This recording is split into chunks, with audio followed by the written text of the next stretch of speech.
வணக்கம். வேந்தரின் இளங்கதிர் முற்பகல் செய்திகளுக்காக ஷமீனா. முதலில் தலைப்புச் செய்திகள். எல்லையில் பாகிஸ்தான் துப்பாக்கி சூடு, தொடர்ந்து நிலவும் பதற்றம்.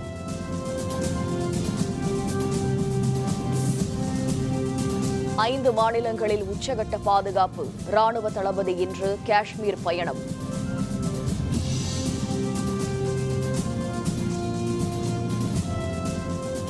கர்நாடகத்தில் இன்று அனைத்துக் கட்சி கூட்டம், காவிரி பிரச்சினை பற்றி முடிவு.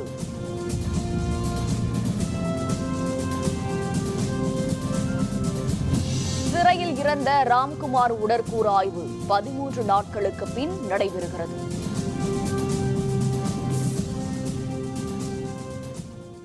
பாகிஸ்தான் உள்ள தீவிரவாத முகாம்கள் மீது இந்திய ராணுவம் நடத்திய தாக்குதலை அடுத்து போர் நிறுத்தத்தை மீறி காஷ்மீர் எல்லைப் பகுதியில் பாகிஸ்தான் ராணுவம் கடும் தாக்குதல் நடத்தி வருகிறது. பாகிஸ்தான் மற்றும் ஆக்கிரமிப்பு காஷ்மீரில் இருந்து செயல்பட்டு வந்த தீவிரவாத முகாம்கள் மீது கடந்த புதன்கிழமையன்று நள்ளிரவில் இந்தியா வான்வழி மற்றும் தரைவழி தாக்குதலை நடத்தியது. இதனால் எல்லை நெடுகிலும் போர் பதற்றம் ஏற்பட்டுள்ள நிலையில் காஷ்மீர் எல்லைப் பகுதியான அக்னூரில் இன்று அதிகாலை 4 மணி முதல் பாகிஸ்தான் ராணுவம் அத்துமீறி துப்பாக்கி சூடு நடத்தி வருகிறது. மார்டர் பீரங்கி தாக்குதலையும் நடத்துகிறது. இது கடந்த 3 நாட்களில் பாகிஸ்தான் நடத்தும் 4வது அத்துமீறல் என்பது குறிப்பிடத்தக்கது. பாகிஸ்தானின் தாக்குதலுக்கு இந்திய ராணுவத்தினர் தக்க பதிலடி கொடுத்து வருகின்றனர். இந்திய பாகிஸ்தான் எல்லையில் நிலவி வரும் போர் பதற்றத்தை அடுத்து காஷ்மீர், பஞ்சாப் உட்பட 5 மாநிலங்கள் உச்சகட்ட விழிப்பு நிலையில் வைக்கப்பட்டுள்ளன. இந்திய ராணுவ தளபதி இன்று காஷ்மீர் சென்று நிலைமையை ஆராய உள்ளார். பாகிஸ்தானில் உள்ள தீவிரவாத முகாம்கள் மீது இந்திய ராணுவம் நடத்திய தாக்குதலை தொடர்ந்து காஷ்மீர், பஞ்சாப் எல்லையில் உள்ள மக்கள் பாதுகாப்பான இடங்களுக்கு அப்புறப்படுத்தப்பட்டு வருகின்றனர். காஷ்மீர், பஞ்சாப், ராஜஸ்தான், குஜராத், தில்லி ஆகிய 5 மாநிலங்கள் உச்சகட்ட உஷார் நிலையில் வைக்கப்பட்டுள்ளன. இங்குள்ள விமான நிலையங்கள், தொழிலகங்களுக்கு கூடுதல் பாதுகாப்பும் அளிக்கப்பட்டுள்ளது. இதனிடையே இந்திய ராணுவ தளபதி ஜெனரல் தல்பீர் சிங் சுஹா இன்று காஷ்மீர் செல்லவிருக்கிறார். எல்லைப் பகுதியில் நிலவும் பதற்றம் மற்றும் எல்லையில் உள்ள ராணுவ சாவடிகள், முகாம்கள், ராணுவத்தின் தயார் நிலை ஆகியவற்றை அவர் பார்வையிட உள்ளார்.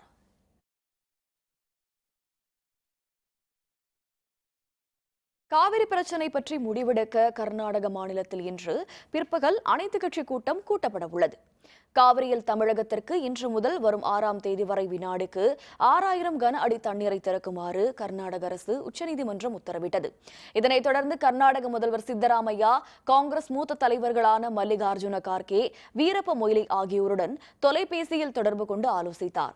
இதனையடுத்து கர்நாடக மாநிலத்தில் இன்று பிற்பகல் 2 மணிக்கு முதல்வர் சித்தராமையா தலைமையில் அனைத்துக் கட்சி கூட்டம் கூட்டப்பட உள்ளது. பெங்களூருவில் நடைபெறவுள்ள இந்த அனைத்துக் கட்சி கூட்டத்தில் மாநில அமைச்சர்கள், அனைத்துக் கட்சி தலைவர்கள், கர்நாடக மாநில எம்பிக்கள் பங்கேற்க உள்ளனர்.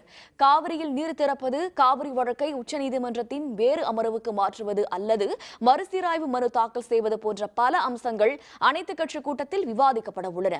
காவிரி பிரச்சினை பற்றிய வழக்கை விசாரித்த உச்சநீதிமன்றம் நேற்று காவிரி மேலாண்மை வாரியத்தை அக்டோபர் 4ஆம் தேதிக்குள் அமைக்க வேண்டும் என்றும், காவிரியில் 1 வாரத்துக்கு வினாடிக்கு 6000 கன அடி தண்ணீரை திறந்துவிட வேண்டும் என்றும் உத்தரவிட்டது குறிப்பிடத்தக்கது.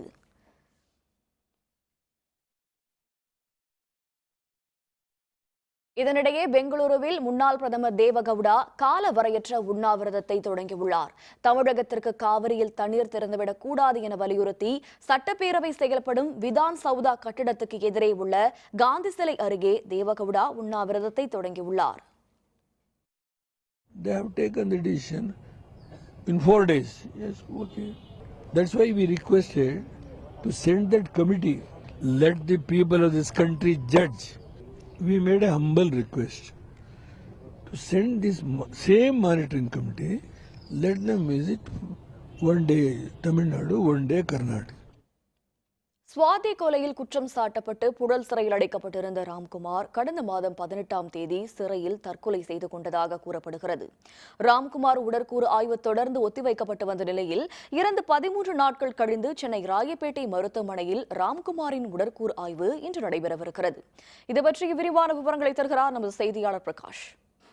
ராம்குமாருடைய உடல் பிரேத பரிசோதனை தற்போது ராயப்பேட்டையில் உள்ள அரசு மருத்துவமனையில் நடைபெற்று வருகிறது. கடந்த 18ஆம் தேதி புழல் மத்திய சிறையில் ராம்குமார் தற்கொலை செய்து கொண்டார் என்று மத்திய சிறை தெரிவித்துள்ளார்கள். அதனைத் தொடர்ந்து 13 நாட்களாகவே ராம்குமாருடைய உடல் தற்போது இந்த ராயப்பேட்டை அரசு மருத்துவமனையில் வைக்கப்பட்டிருந்தது. நேற்று முன்தினம் உச்சநீதிமன்றம் ராம்குமாருடைய உடல் பிரேத பரிசோதனை இன்று நடத்தப்படும் என்ற தெரிவித்த அடிப்படையில் தற்போது இந்த பிரேத பரிசோதனை நடைபெற்று வருகிறது. முன்னதாக ராம்குமாருடைய அப்பா மற்றும் ராம்குமாருடைய வழக்கறிஞரான ராம்ராஜ் மற்றும் விடுதலை சிறுத்தைகளுடைய தலைவரான தொல் திருமாவளவன் இந்த அரசு மருத்துவமனையில் விரைந்துள்ளார்கள்.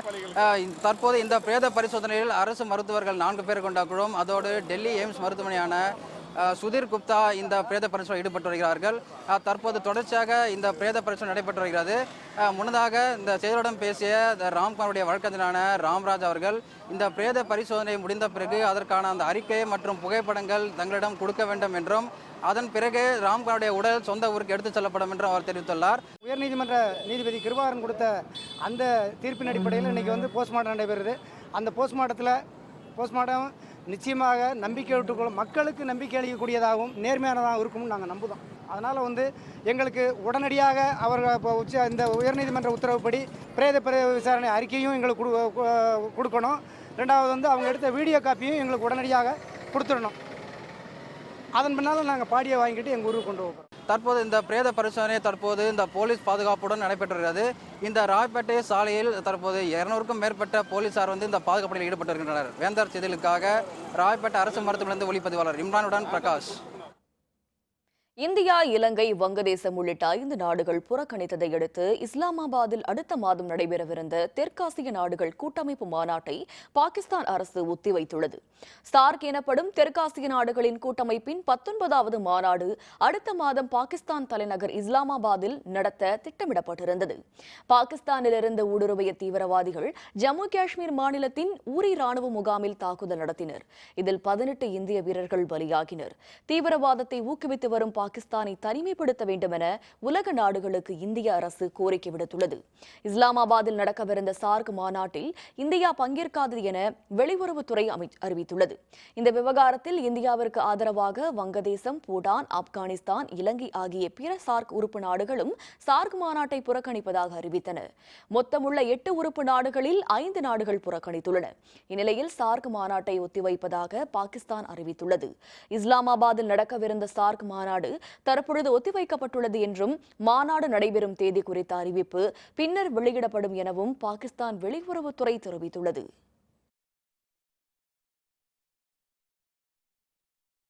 பெட்ரோலின் விலை லிட்டர் ஒன்றுக்கு 28 காசுகள் உயர்த்தப்பட்டுள்ளது. டீசல் விலை லிட்டருக்கு 6 காசுகள் குறைக்கப்பட்டுள்ளது. பன்னாட்டு சந்தையில் கச்சா எண்ணெய் விலை ஏற்ற இறக்கத்தை பொறுத்து பொதுத்துறை எண்ணெய் நிறுவனங்களான பாரத் பெட்ரோலியம், இந்தியன் ஆயில் நிறுவனம், இந்துஸ்தான் பெட்ரோலியம் போன்றவை 15 நாட்களுக்கு ஒருமுறை பெட்ரோல், டீசல் விலையில் மாற்றம் செய்து நிர்ணயித்து வருகின்றன. அதன்படி பொதுத்துறை எண்ணெய் நிறுவனங்கள் வெளியிட்டுள்ள அறிவிப்பின்படி பெட்ரோல் விலை லிட்டருக்கு 28 காசுகள் உயர்த்தப்பட்டுள்ளது. டீசல் விலை லிட்டருக்கு 6 காசுகள் குறைக்கப்பட்டுள்ளது. இந்த விலை மாற்றம் நள்ளிரவு முதல் நடைமுறைக்கு வந்துள்ளது.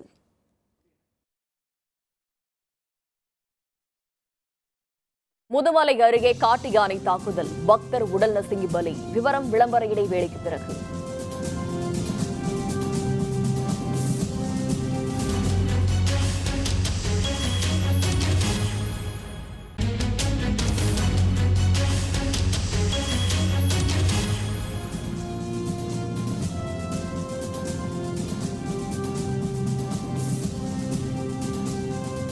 செய்திகள் தொடர்கின்றன.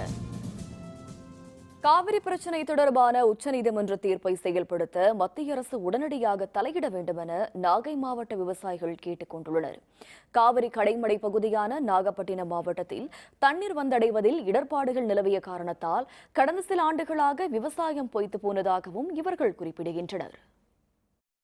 தமிழகத்துக்கு கிடைக்க வேண்டிய தண்ணீரை மத்திய அரசு தலையிட்டு சமமாக மத்திய அரசு தமிழ்நாட்டையும் கர்நாடகத்தில் உள்ள விவசாயிகளையும் பாதுகாப்பதற்கான நடவடிக்கை மோடி அவர்கள் எடுக்கப்பட வேண்டும். உச்சநீதிமன்றம் ஆணையிட்டும் கர்நாடக அரசு மறுத்து வருகிறது, மறுதளித்து வருகிறது. ஒரு சொட்டு தண்ணீர் கூட கொடுக்க முடியாது என்று ஆணவத்துடன் பேசி வருகிறது. ஆகவே இதை உடனடியாக மத்திய அரசாங்கம் கர்நாடகத்தின் மீது நடவடிக்கை எடுக்க வேண்டும் தமிழ்நாடு விவசாய சங்கத்தின் சார்பாக நாங்கள் கேட்டுக் கொடுக்கிறோம். வேலூரை அடுத்து அடுக்குப்பாறையில் உள்ள அரசு மருத்துவமனையில் குழந்தையை கடத்த முயன்ற பெண்ணை இரவு காவலாளி பிடித்து மருத்துவமனை நிர்வாகத்திடம் ஒப்படைத்தார். கலவை பகுதியைச் சேர்ந்த கல்பனா என்ற பெண்மணிக்கு கடந்த 8 நாட்களுக்கு முன்பு அடக்கம்பாறை அரசு மருத்துவமனையில் பெண் குழந்தை பிறந்தது. இந்நிலையில் நேற்று மருத்துவமனையில் உள்ள கழிப்பறைக்கு சென்றுவிட்டு கல்பனா வெளியே வந்த பொழுது குழந்தை காணாமல் போனது கண்டு கூச்சலிட்டார். இதனையடுத்து இரவு காவலாளி அனைத்து இடங்களிலும் தேடினார். அப்பொழுது மகேஷ் என்ற பெண்மணி குழந்தையுடன் வெளியே செல்வதைக் கண்டு மடக்கி பிடித்து மருத்துவமனை நிர்வாகத்திடம் அவர் ஒப்படைத்தார். அரசு தலைமை மருத்துவமனையில் இப்படி பெண் குழந்தை கடத்தப்பட்ட பொழுது பிடிபட்ட சம்பவம் பரபரப்பை ஏற்படுத்தியுள்ளது. நைட்டு 1:30 மணிக்கு ஒய்ஃபுக்கு டெலிவரி ஆச்சு. அதுக்கு பக்கத்தில் இருந்த குழந்தைய அதுக்கு முன்னாடி ஆன குழந்தைய டெலிவரி ஆன குழந்தைய காணாமல் போயிடுச்சுன்னு சொல்லிட்டு கம்ப்ளைண்ட் பண்ணாங்க. சரி, ஒரு 4 பேர் பைக் எடுத்து வெளியிலலாம் தேடணும். செக்யூரிட்டிலாம் உள்ளே ரவுண்ட்ஸ் பண்ணாங்க. ரவுண்ட்ஸ் பண்ணப்போ 2 பேர் லேடி சந்தேக பேரில் ஒருத்தவங்க குழந்தை வச்சுருந்தாங்க. வியாழக்கிழமை பெட்டில் இருக்குங்க. மேலே அவுட்டில் ஆம்பளை ஆளும் யாரும் இருக்கக்கூடாதுன்னு கீழே துவத்தி தான் விட்டுறாங்க. கீழே இருக்கும்போது பொம்பளைங்க ஏமாந்து இருக்கும்போது இந்த மாதிரி அவங்க அழுக்க தூக்கின்னு இப்படி வெளியாக வந்துட்டுக்கிறாங்க. குழந்தைங்களுக்கு பாதுகாப்பு செக்யூரிட்டிக்கு தான் இருக்குது. நீலகிரி மாவட்டம் முதுமலை அடுத்த பொக்காபுரம் மாரியம்மன் கோவிலுக்கு சென்ற பக்தர் யானை தாக்கி உயிரிழந்தார். நீலகிரி மாவட்டம் உதகை அருகே கெரடா கிராமத்தை சேர்ந்த 40க்கும் மேற்பட்டோர் அமாவாசை நாளை முன்னிட்டு மசினகுடி அருகே உள்ள பொக்காபுரம் மாரியம்மன் கோவிலுக்கு சென்றனர். முதுமலை வனப்பகுதி அருகே சாலையோரம் இவர்கள் உணவு சமைத்துக் கொண்டிருந்த பொழுது 5 யானைகள் கொண்ட ஒரு கூட்டம் அங்கே வந்தது. அதில் ஒரு யானை பக்தர்களை துரத்தியது. பக்தர்கள் அலறியடித்து ஓடிய பொழுது கிருஷ்ணராஜ் என்பவர் கால் தவறி விழுந்தார். யானை அவரை தும்பிக்கையால் தூக்கி எறிந்து காலால் அவரை மிதித்துவிட்டு சென்றது. படுகாயமடைந்த கிருஷ்ணராஜ் உதகை அரசு தலைமை மருத்துவமனைக்கு எடுத்துச் செல்லப்பட்டு பின்னர் மேல் சிகிச்சைக்காக கோவை அரசு மருத்துவமனைக்கு எடுத்து செல்லும் வழியில் உயிரிழந்தார். இது தொடர்பாக வனத்துறையினர் விசாரணை மேற்கொண்டு வருகின்றனர். மசனக்குடிக்கு போய் சிக்கம்மன் கோயிலுக்கு போய் பொக்காப்புறம் போய் பூசெல்லாம் கொடுத்துட்டு சாப்பாடு செஞ்சுட்டு இருந்தோம். யானை எங்கேருந்து வந்தது என்ன ஏதுன்னு தெரில. வந்தது அப்படியே அவர் அப்படியே தூக்கிட்டு போயிடுச்சுங்க. ஜீப்பு டிரைவருங்க 2-3 ஜீப்போட யானையை துரத்துனாங்க. அதை அப்படியே தூக்கி போட்டு போயிடுச்சுங்க. பக்கத்தில் யானை கூட்டத்தோடு இருக்குது. திருவள்ளூர் மாவட்டம் வடசென்னை அனல் மின்சார நிலையத்தில் கொதிகலனில் ஏற்பட்ட பழுது காரணமாக 210 மெகாவாட் மின்சார உற்பத்தி பாதிக்கப்பட்டுள்ளது. அத்திப்பட்டு புதுநகரில் உள்ள வடசென்னை அனல் மின் நிலையத்தில் மொத்தம் 2 அலகுகள் உள்ளன. முதலாவது நிலையில் உள்ள 3 அலகுகளில் தலா 210 மெகாவாட் மின்சாரம் உற்பத்தி செய்யப்பட்டு வருகிறது. இந்நிலையில் முதலாவது நிலையில் உள்ள அலகின் கொதிகலன் குழாயில் பாதிப்பு ஏற்பட்டுள்ளது. இதனால் 210 மெகாவாட் மின்சாரம் உற்பத்தி பாதிக்கப்பட்டுள்ளது. கொதிகலனில் ஏற்பட்டுள்ள பழுதினை சரி செய்யும் பணியில் அனல் மின் நிலைய ஊழியர்கள் ஈடுபட்டுள்ளனர். விரைவில் பழுது நீக்கப்பட்டு அந்த அலகில் மின் உற்பத்தி தொடங்கப்படும் என அலுவலர்கள் தெரிவித்துள்ளனர். அரசு சித்த மருத்துவக் கல்லூரி மற்றும் அறிவியல் மையம் இணைந்து நடத்தும் மூலிகை கண்காட்சியை மாணவ மாணவிகள் ஆர்வத்துடன் பார்வையிட்டு செல்கின்றனர். இந்த கண்காட்சியில் திப்பிலி, அதிமதுரம், கோரசானம் போன்ற 150க்கும் அதிகமான மூலிகைகள் காட்சிப்படுத்தப்பட்டுள்ளன. பல்வேறு நோய்களை குணப்படுத்தக்கூடிய மூலிகைகள் பற்றிய குறிப்புகளும் கண்காட்சியில் இடம்பெற்றுள்ளன. நாளை வரை நடைபெறவுள்ள இந்த கண்காட்சியின் மூலம் தாவரங்களின் அறிவியல் பெயர்கள், அவற்றின் பயன்பாடுகளை அறிந்து கொண்டதாக கண்காட்சியை பார்வையிட்ட மாணவர்கள் தெரிவித்தனர். சித்தா மெடிசன் இயற்கையோடு சம்மந்தப்பட்டது அப்படிங்கிறதுனால நம்மளுக்கு நோய் வந்தால் தான் அதை இது பார்த்துக்கணும் அப்படிங்கிறது கிடையாது. நோய் வரதுக்கு முன்னாடி நம்ம அதை நோயிலேருந்து எப்படி தடுக்கலாம் அப்படிங்கிறதுக்கான வழிமுறைகள் எங்கள் சித்தா மெடிசனில் இருக்குது. அது மாதிரி எந்தெந்த பிளான்ஸ் எந்தெந்த டிசீஸ்க்கு யூஸ் ஆகும் அப்படிங்கிறத நாங்கள் டிஸ்பிளே பண்ணியிருக்கோம். அதை நீங்கள் பார்த்து எங்ககிட்ட கேட்டு தெரிஞ்சு சித்தா மெடிசன் யூஸ் பண்ணுறதுக்கு ஒரு நல்ல வழிகாட்டியாக இருக்கும் அப்படின்னு பிளான் கலெக்ஷன்ஸ் பண்ணி ஒவ்வொருத்தரும் இண்டிவிஜுவலாக கொண்டு வந்திருக்கோம். எல்லாமே ஹெர்பல் பிளான்ஸ் தான். நமக்கு ஈஸியாக கிடைக்கிற பிளான்ஸ்லேருந்து நம்ம எவ்வளோ மெடிசன்ஸ் எடுக்க முடியும் அப்படிங்கிறத டெமான்ஸ்ட்ரேட் பண்ணுறது தான் இதோட மெயின் தீம். நாங்கள் எங்களால் முடிஞ்ச அளவு பிளான்ஸ் கலெக்ட் பண்ணி கிட்டத்தட்ட ஒரு 40 பிளான்ஸ்க்கு மேலே டிஸ்பிளே பண்ணியிருக்கோம். திருநெல்வேலி மாவட்டம் பாளையங்கோட்டையில் தசரா திருவிழா நேற்று கொடியேற்றத்துடன் தொடங்கியது. இதனையொட்டி மின்விளக்கு அலங்கார சப்பரத்தில் வந்த அம்பாளை பக்தர்கள் தரிசனம் செய்தனர். பாளையங்கோட்டையில் புகழ்பெற்ற தசரா திருவிழா கொடியேற்றத்துடன் தொடங்கியது. இதனையடுத்து விரதமிருந்த பக்தர்களுக்கு காப்பு கட்டுதல், அம்மனுக்கு சிறப்பு அபிஷேக ஆராதனைகள் போன்றவை நடைபெற்றன. நள்ளிரவில் தாமிரபரணி நதியிலிருந்து புனித நீர் எடுத்து வரப்பட்டு குதிரை மீது திரிசூல கொடி ஊர்வலம் நடைபெற்றது. 12 அம்மன் கோவில்களில் உள்ள சப்பரங்கள் மின்விளக்கு அலங்காரத்துடன் மேளதாளங்கள் முழங்க வீதி உலாவாக எடுத்து வரப்பட்டன. இதில் திரளான பக்தர்கள் கலந்து கொண்டு சுவாமி தரிசனம் செய்தனர். தசரா திருவிழாவின் முக்கிய நிகழ்வான சூரசம்ஹாரம் வரும் 12ஆம் தேதி நடைபெற உள்ளது.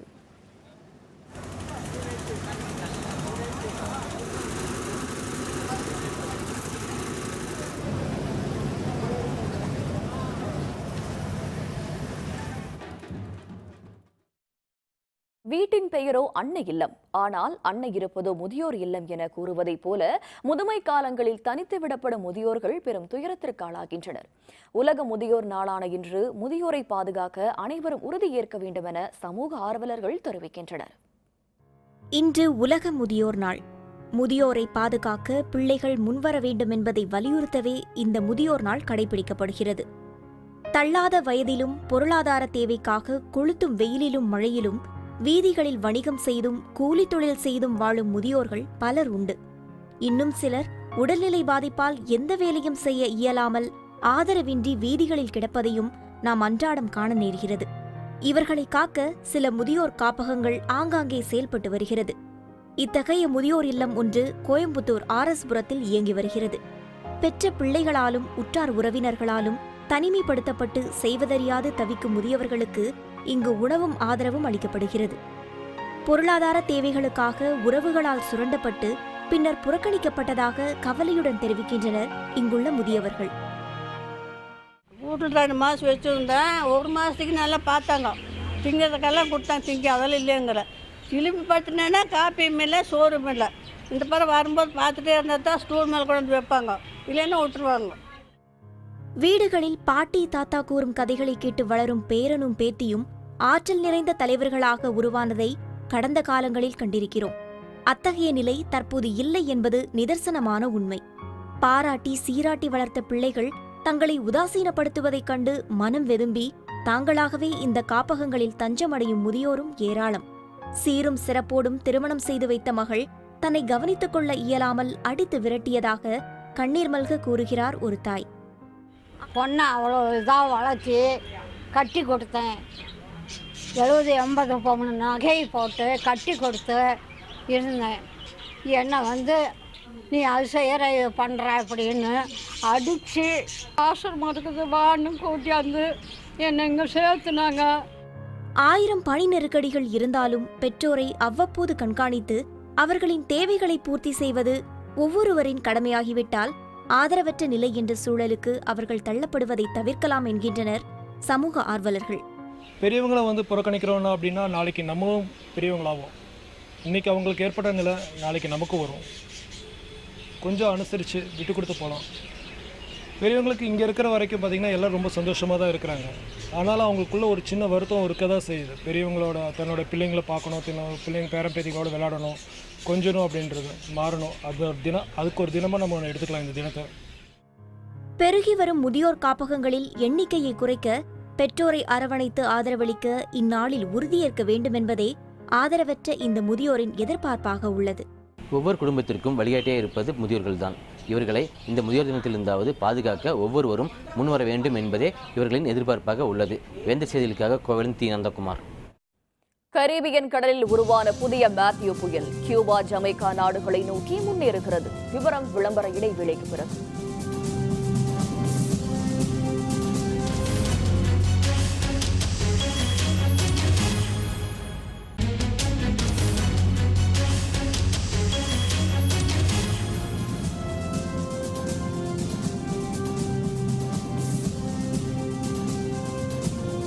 செய்திகள் தொடர்கின்றன. இனி ஐநகர் செய்திகள்.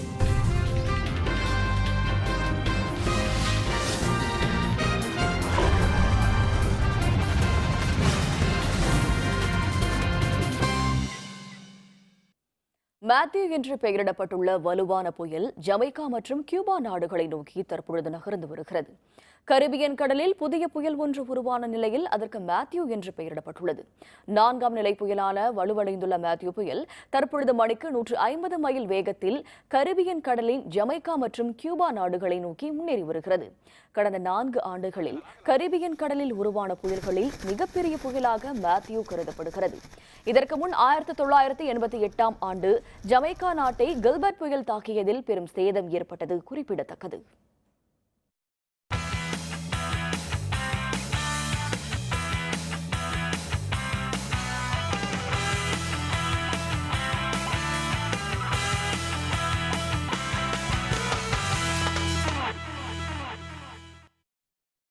நியூசிலாந்துக்கு எதிரான 2வது டெஸ்ட் போட்டியின் 2வது நாளான இன்று இந்தியா 316 ரன்னுக்கு அனைத்து விக்கெட்டுகளையும் இழந்து ஆட்டமிழந்தது.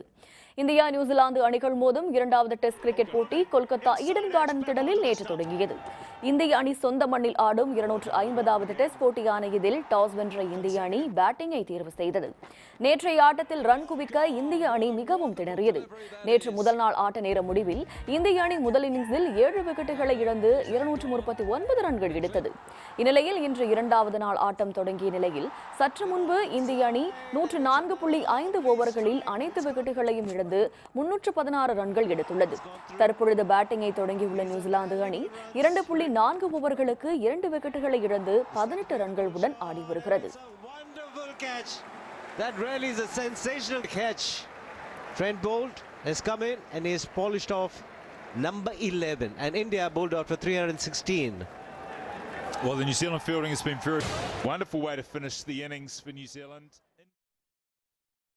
பிரான்சில் நடைபெற்று வரும் கோஷிகா ராலி கார் பந்தயத்தின் முதல் நாள் சுற்றுகள் முடிவில் நடப்பு சாம்பியன் செபாஸ்டியன் ஒஹியோ முதலிடம் பிடித்தார். 3 நாட்கள் நடைபெறும் இந்த கார் பந்தய தொடரின் முதல் நாளில் 4 சுற்று போட்டிகள் நடத்தப்பட்டன.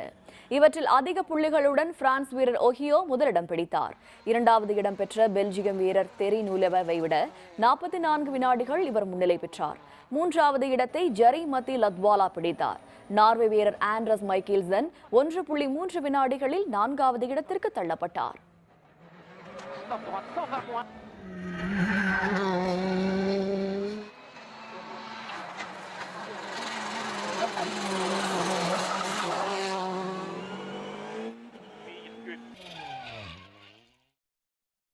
மீண்டும் தலைப்புச் செய்திகள். எல்லையில் பாகிஸ்தான் துப்பாக்கி சூடு, தொடர்ந்து நிலவும் பதற்றம்.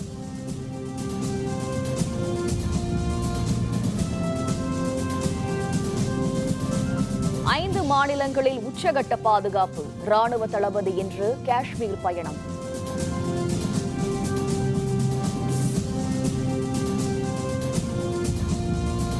கர்நாடகத்தில் இன்று அனைத்து கட்சி கூட்டம், காவிரி பிரச்சினை பற்றி முடிவு.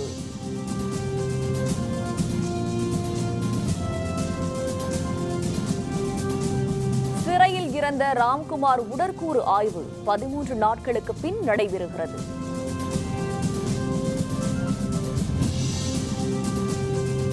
இத்துடன் வேந்தரின் இளங்கதர் முற்பகல் செய்திகள் நிறைவடைந்தன. மீண்டும் பகல் 1:30 மணிக்கு வேந்தரின் உச்சிவேளை பகல் செய்திகளில் சந்திப்போம்.